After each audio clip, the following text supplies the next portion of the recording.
Dirt Trax is sponsored by Can-Am, the ride says it all. Polaris, the hardest working, smoothest riding off-road vehicles. Hatfield McCoy Trails, where hundreds of miles of off-road adventure await you today. And by Yamaha, conquer outdoors.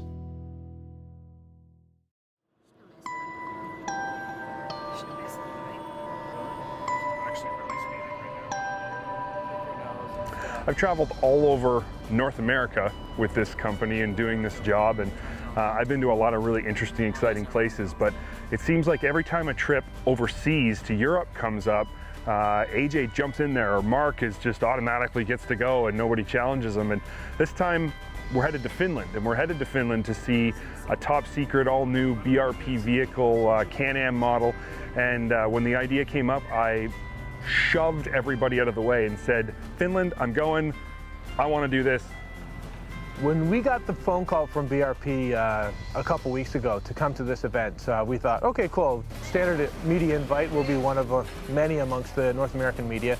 But after a little while, we found out that we're the only North American media being invited to this intro. And aside from feeling, pleased and honored, flattered, there's also a little bit of pressure here because we are being trusted to take the message of this vehicle and to take the news and the impressions of this vehicle back to the entire North American market and be honest and be fair and describe it in a way that accurately shows its capabilities.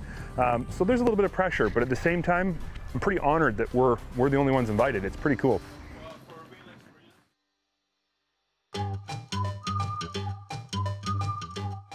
The distance to get to Rovaniemi from North America is what amounts to probably about 20 hours worth of travel. I mean, you can't get there direct. You have to go through a number of flight segments to get there. And Rovaniemi approximately is about 600 kilometers north of Helsinki. My first impression of the town of Rovaniemi itself is that it's ultra clean. There's no garbage anywhere. I don't even know if there's garbage cans. I don't know what people do with their garbage, but you never see any of it. It's also a very friendly place. People are milling about the town square and riding their bicycles. It's obviously safe because nobody locks the bicycles up. Everybody speaks English, so you feel like you fit right in. The landscape itself is very much like North America, so you actually kind of feel at home. I really liked Rovaniemi. From the second I drove into the city limits, I felt like this was a friendly place. I was very comfortable, even though I was so far from home. It's really unique when you get into Finland, and just in terms of the way that people embrace life and the outdoor aspect of it. They always are active, whether they're walking, they're snowmobiling, they're ATVing. If they're not working, they prefer to be outdoors, which is really telling for BRP having a facility in Finland as well. I believe that BRP invited Dirt Trax specifically from North America because we really do reach the largest audience of any other media outlet in North America. We have so many different ways of reaching audiences through web and magazine and television. We can get their message out efficiently. We're trusted to do it accurately and fairly, and I think that was why they chose us. No, it's not too much embarrassing, and you can enjoy that. So as we were watching the presentation in the hotel boardroom, the intended purpose of the vehicle was described very clearly. BRP's motto for this vehicle is work is play. When you look at the Outlander 6x6, the first thing that comes to mind is basically Polaris's Big Boss. I mean, the Big Boss has been around for decades, it seems. And what was really surprising to us was how work was offset to an equal proportion with play. They wanted to make sure that when they developed this Outlander 6x6 that not only would it perform well from the utility aspect, but there was little compromise when it came to play. So our goal for Outlander 6x6 was, first of all, we were studying what kind of ATVs fits in the Scandinavian market. We quite soon realized that we have a good product in ATVs, the Can-Am, but the utility use in Scandinavia is something that's really important. So we started to focus on that and see what is there some potential, new potentials we could do and bring up within BRP too. So to make the Outlander 6x6 really special, the low gear ratio is 10% shorter than our closest competitors, meaning that it has more off-road capabilities. And because we've got the biggest engine of the industry, we needed, to review the heat management. In terms of a chassis now, of course, the obvious difference is the third axle, but also one of the biggest one is the fact that we've got a sway bar at the third axle that you can connect or disconnect. The key benefit of that is you always stay in contact with the ground with some grip. Thanks to the third axle, you can add many loads and up to 800 pounds, but that's not all, because on the top of that, you can tow 1,650 pounds, which is also quite impressive. And the last thing, which is really specific to the Outlander 6x6, is of course, this cargo box. Every customer is really different. And what I mean by that is nobody has the same needs. We went with a flatbed to make sure that there was plenty of versatility that could be offered to the customer. The thing that stands out most with the Outlander 6x6 is the level of modularity that they built into it. The cargo carrying capacity, the configurations that you were able to use in that, between forestry, between farming, between wintertime use. That was the biggest thing that stood out for us to begin with. Without riding it, it's hard to know exactly what it's going to be like, but viewing it, hearing its intended purpose, hearing its benefits and features, I'm just trying to figure out, what am I going to do with this thing in North America, and how am I going to make this work for me?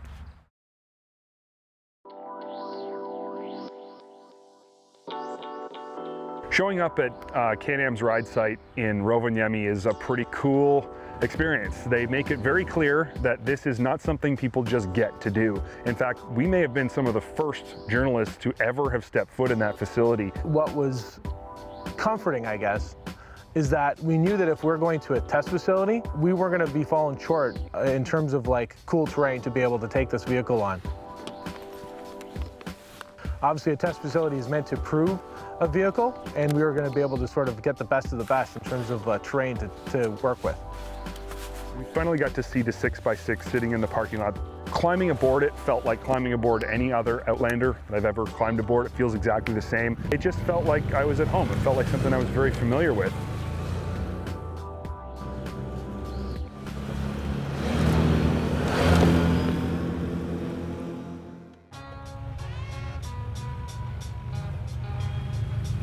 We got it on the trail, and our first spot was to stop on the side of this hill in kind of an open wooded area. There's no real low branches to their trees, so you can ride through the woods. And we just started by climbing up and down some hills and over some rocks.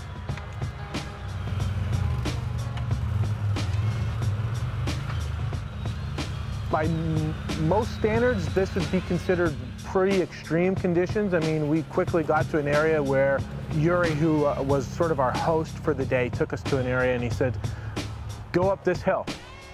So you look at this hill, and this hill was super steep. It was narrow in terms of the path because there's trees on either side of it, and the path was basically littered with these huge, tall rocks and boulders. And on top of that, it was a misty morning, so everything was wet. As I was riding the vehicle, two things came to mind. First, traction is obviously amazing, and that was immediate. I noticed it right from the get-go. You could go up any type of hill. Second, it is long, and you do notice that third axle while you're trying to turn really tight trees, you end up doing more three-point turns. It's not really a big deal, but you do notice it. From there, we moved on to what was a pretty unimpressive obstacle, to be honest. It was just a ditch right alongside the road. And at one point, you're looking at the vehicle and you realize the center axle is hanging, completely extended, not even touching the ground while you're in the bottom of this ditch. And then it just slowly claws its way into traction and you climb straight out of the ditch. What it highlighted for me was how 6x6 traction isn't always about having 6 wheels on the ground. It's about having 6 wheels that can come in contact with the ground at different times, giving you at minimum 4-wheel drive when in many situations you would have only had 2. And it seemed like that combination made you unstoppable. We then decided to test its hill climbing capabilities even further. So we found this humongous hill on the side of what equates to a mountain. And it's probably one of the more vertical hills I've ever climbed in my life. It was very long. And again, our host said, put it in 6x6, put it in low range, and just baby the throttle, don't let the wheels spin, and you'll make it up. And after we'd done it a few dozen times, it was kind of, the challenge was over. It was like, this is easy now, so what's next? With the Outlander 6x6, what the real eye-opener was for us, and what we feel would be the big push for North American consumers, was basically the on-trail performance.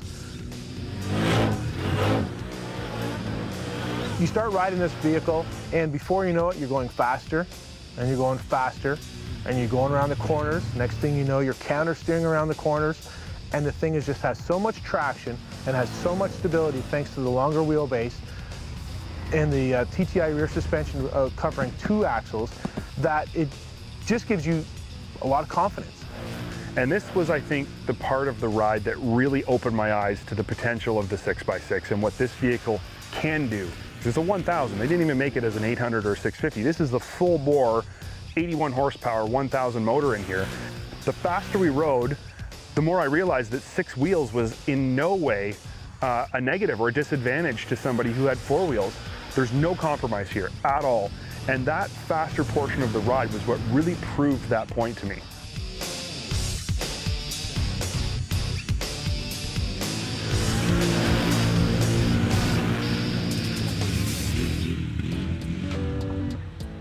The thing I was most impressed with about the 6x6 was hands down its versatility. And it's versatile in that it can carry huge loads and tow all kinds of stuff. It's versatile in that you can tailor the flat deck to do all kinds of different things, but it's versatile in that it can work and play equally as well. And I think that those 3 versatility combinations make for a vehicle that has no downsides, it has no compromises, and that makes it a vehicle worth buying, in my opinion.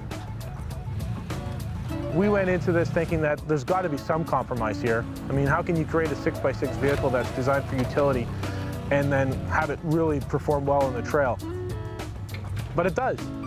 And that's basically the takeaway with this, is that there was next to zero compromise with this vehicle. The Outlander 6x6 will inevitably be compared to Polaris's Big Boss 6x6 because they're the only 2 6x6 ATVs on the market, ever, really. And I think that while they are similar in their general idea, they're very different in both their execution and the final result. We really paid a big attention to the market evolution here in Scandinavia, in Norway, Sweden and Finland. And we find out that these market needs have a lot of sense in many other markets, but for different reasons. By developing, our product for local purpose, you can also feed the needs, of Latin America, of Asia Pacific, or wherever else, through the world. Of course, being a global company for customers, it means that more or less that you got the trust and you got the reliability of, let's say, the development process, the innovations, the technologies that are coming up within BRP, that they are for you in a way. So it's for the customers. The 6x6 has got unlimited potential in North America. That was absolutely clear to me after a day of riding it. I can't think of anything it can't do. I can only think of things it can do better than what we have now. And the truth of the matter is, when I think about what the 6x6 can do, I see all these opportunities to conquer things I thought were unconquerable, to go places I thought were unreachable, to haul things I thought were unhaulable. I just think that there's nothing but potential for this vehicle to any rider in North America who loves to ATV. I have not seen any who has been in the difficult terrain, and when he's taking the helmet, wow, he's smiling. Something has happened what he was not expecting. You have to feel it. Test it.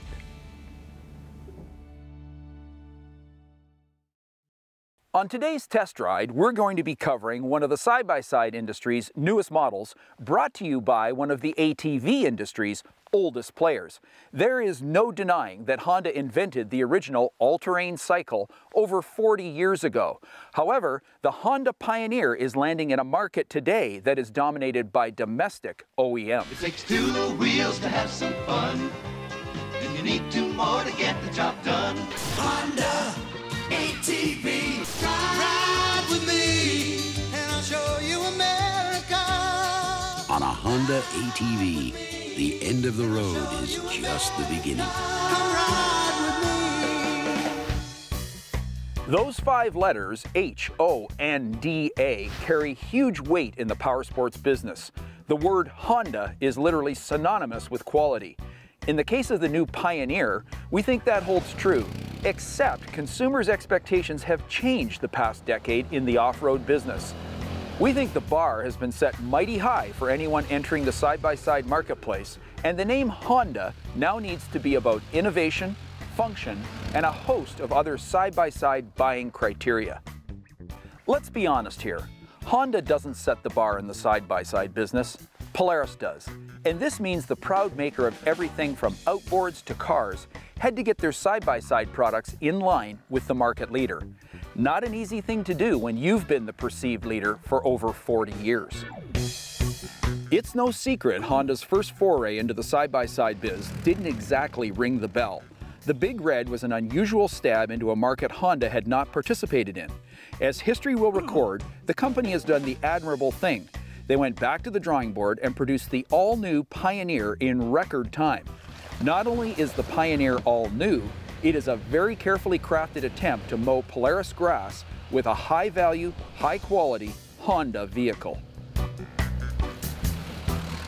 It's hard to deny the new Pioneer looks a lot like the Ranger XP. This is not likely by accident.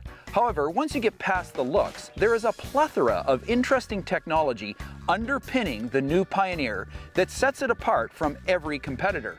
Not the least of which is a 3-speed automatic automotive-style tranny using a torque converter. The new Pioneer 4 we're testing today offers what we're calling one of the most versatile and innovative features in the entire industry. Inasmuch as this Pioneer looks like a 2-passenger side-by-side, it has the ability to accommodate 4 anytime, anywhere.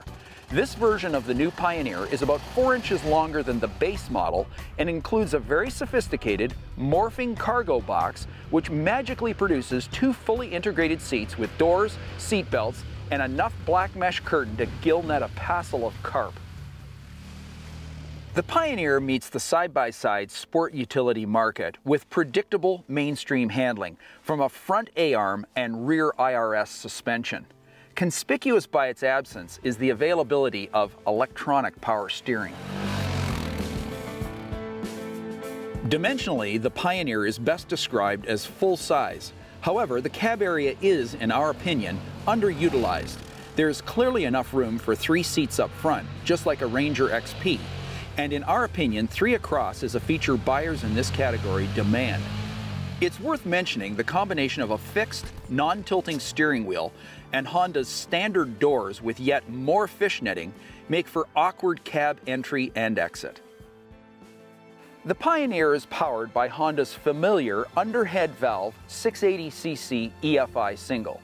The motor is torque-laden and crisp, providing respectable power and moderate acceleration.